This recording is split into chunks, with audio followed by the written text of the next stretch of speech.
প্রিয় দেশবাসী ভাই ও বোনেরা, আশা করি সকলেই ভালো আছেন। আলহামদুলিল্লাহ, আমিও ভালো আছি। বরাবরের মতো ভিডিও নিয়ে আসলাম। যাই হোক, ভিডিও শুরু করার আগে এই যে দেখেন চা খাইতেছি।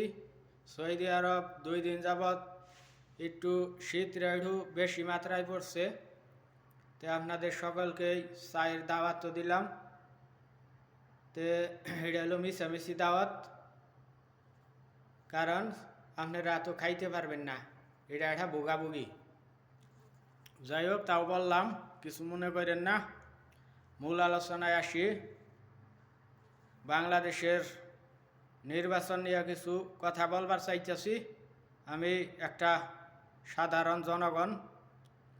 যাই হোক, নির্বাচনের বাকি বেশি দিন নাই। সরকার ঘোষণা দিছে ডক্টর ইউনূস 12ই ফেব্রুয়ারি নির্বাচন।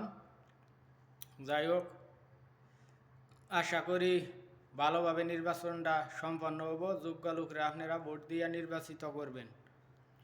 আর মনে রাখবেন, এই যে আমার নাগাল এবার চা দেখাইয়া চা কিন্তু খাবার দিব না, এইরকম লোকরে কিন্তু ভোট দিয়েন না। চা খাবো তারাই, দেখাবো খালি এই যাবা স্যাম্পল, কব দাওয়াত দিলাম, চা খাবার আসেন। আর আমি কিন্তু এমপি মন্ত্রী হইলে সব উজাড় করে দিমু। দরকার হয় আমারও যা টাকা পয়সা আছে, বউ বাচ্চার সোনা দানা ফুলাহানে ইনকাম করে দেবো, সেই টাকাও আমি জনগণে দিমু। এইরকম প্রতিশ্রুতি যারা দিব তাদের থেকে সাবধান। প্রিয় দেশবাসী, আমি কিন্তু কোনো দল করি না, ন্যায়ের পক্ষে কথা বলি। আপনারা ন্যায় এবং ইনসাফের প্রতীক আর আল কোরআনের পক্ষে ভোটটা দিয়েন।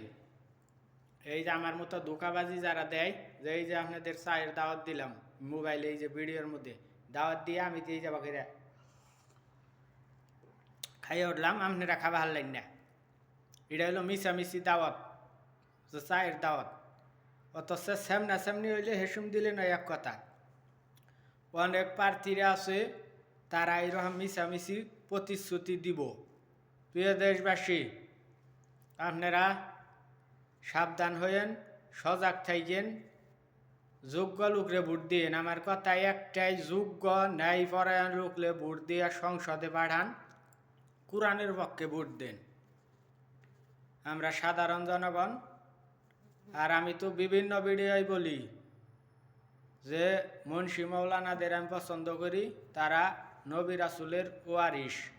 নবীও বইলা গেছে, কোরআনেও বইলা গেছে, শেষ নবী আসালাম আমাদের প্রিয় নবী হযরত মুহাম্মদ সাল্লাল্লাহু আলাইহি ওয়াসাল্লাম। তারপরে কোনো নবী আবো না। তার যে কাজ রয়েছে এইগুলা হাফেজ মৌলানা, মুন্সি মৌলানা এদের কাছে দিয়ে গেছে, তারা দিন ইসলামের প্রচার করব। তো যাই হোক, তারা ওই তারিখে নির্বাচনে অংশগ্রহণ করে, যুগে যুগেই করতেছে, এই তারিখেও করছে। আপনার যারে যোগ্য মনে হয় তারে ভোটটা দিবেন, যাতে আল কোরআন সংসদে যাইতে পারে, তারপরে কোরআনের পক্ষে জানি কথাবার্তা বলতে পারে। আর যাদের নারায়ের তাকবীর, আল্লাহু আকবার এইগুলা শুনলে চুলকায়, কোরআনের আইন পাশ হইলে যাদের ক্ষতি হবো, তারা তো আর ভোট দিব না। কারণ তারা চাকরির মাধ্যমে, যে কোনো চাকরি হোক, সেই জায়গায় দুর্নীতি যারা করতে পারবো না, করার চেষ্টা যারা করব, তারা কিন্তু কোরআনের পক্ষে ভোট দিব না।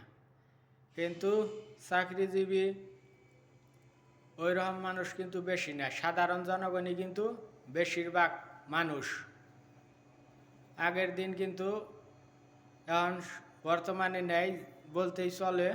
আগে মানুষ বেশি বুঝে নাই, মার্কা দেখাই ভোট দিছে, যোগ্য লোক বুঝে নাই। অনেকেই হয়তো চা পান বিড়ি সিগারেট খায়, এইগুলো দিলেই আগে চাইছে। দেখছি ছোটোবেলায় 1 প্যাকেট বিড়ি সিগারেট কতরে স্টলে নিয়ে চা স্টল বুক করে দিছে, সবাই দিও এনে খেয়াই ভোট দিছে। প্রিয় দেশবাসী, মানুষ হল সর্বশ্রেষ্ঠ জাতি, আশরাফুল মাকলুকাত। যাই হোক, মানুষ এইরকম গরু ছাগলের নাগাল বিক্রি হওয়ার কথা না। আপনারা এই 1 প্যাকেট সিগারেট বিড়ি কিংবা 500-1000 টাকার জন্য বিক্রি হয়েন না। না বিক্রি হয় গরু ছাগল হাঁস মুরগি। আপনাদের ভোটটা কিন্তু মূল্যবান, সঠিক জায়গায় সঠিক লোকরে ভোটটা দিয়েন। আমি প্রতি ভিডিওই বলি আমি কোনো দল করি না, কিন্তু কোরআনের পক্ষে ভোটটা চাই, ন্যায় নীতি মানুষ দেখে ভোট দিবেন। সব দলেই ভালো লোক আছে। আমি আবারও বললাম যে যে লোকটা আপনার এলাকায় যোগ্য লোক, ন্যায় নীতিবান লোক, তারে ভোট দিবেন। সে যে কোনো দলেরই হোক, দলের আমার কোনো দেহার দরকার নেই। আপনার এলাকায় যে ভালো কাজ করব, এলাকার মানুষের নিরাপত্তা, তারপরে ভালোভাবে থাকতে পারবো, উন্নয়ন করব, তারে ভোট দিবেন। তো সবাই ভালো থাকেন। ভিডিও বড় হইলে কেউ দেখে না, এমনি আমার পেশাল কেউ শুনবার চায় না, সাধারণ মানুষ দিকে। সবাই ভালো থাকেন। আবার পরবর্তী ভিডিও আলাপ হবো। আল্লাহ হাফিজ।